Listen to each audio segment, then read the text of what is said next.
اعوذ باللہ من الشیطان الرجیم بسم اللہ الرحمن الرحیم اللہم صلی علی محمد وعلی آل محمد کما صلیت علی ابراہیم وعلی آل ابراہیم انک حمید مجید اللہم بارک علی محمد وعلی آل محمد کما بارکت علی ابراہیم وعلی آل ابراہیم انک حمید مجید۔ حضور اکرم صلی اللہ علیہ وآلہ وسلم نے فرمایا کہ نظر بد کا لگنا حق ہے۔ اگر تقدیر کے اوپر سبقت لے جانے والی کوئی چیز ہوتی ہے تو وہ نظر بد ہوتی ہے جو سبقت لے جاتی ہے۔ جب تمہیں غسل کرنے کا حکم دیا جائے تو تم غسل کیا کرو۔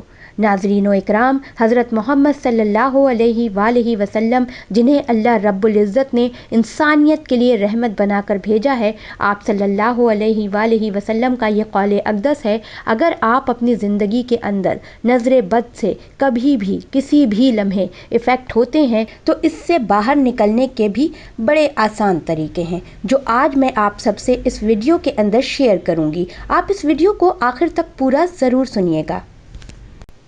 میری پیاری بہنوں اور بھائیوں، اللہ رب العزت کے پاک نبی حضرت محمد صلی اللہ علیہ وآلہ وسلم کی حدیث مبارکہ سے میں نے آج کے پروگرام کا آغاز کیا ہے، جس میں آپ کو یہ بتایا ہے کہ آقا دو جہاں نے بتایا اگر تمہارے اوپر نظر جو ہے اس کے مقابلے میں کوئی دوسری چیز ہوتی تو وہ تقدیر ہوتی۔ تقدیر آپ کو پتہ ہے وہ امر ہے، تقدیر پر ایمان لانا اسلام کی جو بنیادی ضروریات ہیں ان میں سے ایک ہے۔ لہٰذا اگر آپ کو علم ہے کہ فلاں انسان کی نظر لگی ہے تو آپ اسے اس سے غسل یا وضو یا کچھ اور ایسا کرنے کا کہیں، اور پھر اس کے غسل یا وضو کا پانی جو ہے وہ اپنے اوپر بہائیں۔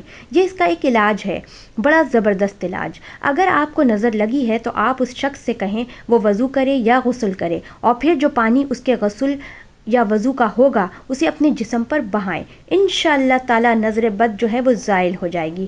امام ترمذی رحمۃ اللہ علیہ نے اسے صحیح قرار دیا، اور سہل بن حنیف کو عامر بن ربیعہ رضی اللہ تعالی عنہ کسی کی نظر لگنے والی حدیث کو ذکر کرتے ہیں، جس میں ہے کہ نبی پاک نے عامر بن ربیعہ کو غسل کرنے کا حکم دیا تو عامر رضی اللہ تعالی عنہ نے اپنا چہرہ، ہاتھ اور دونوں کوہنیاں اور گھٹنے جو ہیں انہیں دھویا اور چادر کے اندر والے حصے تک کو دھویا تو یہ پانی اس کے اوپر بہا دیا گیا۔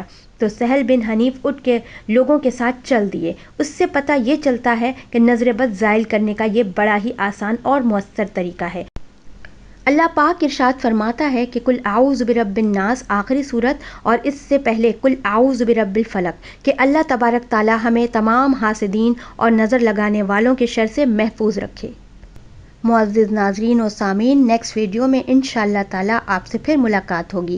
میں آپ سب سے گزارش کرتی ہوں کہ اس طرح کی مزید اچھی ویڈیوز کے لیے آپ ہمارا چینل ضرور سبسکرائب کریں، ہماری ویڈیو کو زیادہ سے زیادہ شیئر کریں اور لائک کریں۔ شکریہ، اجازت دیجیے گا، اللہ حافظ۔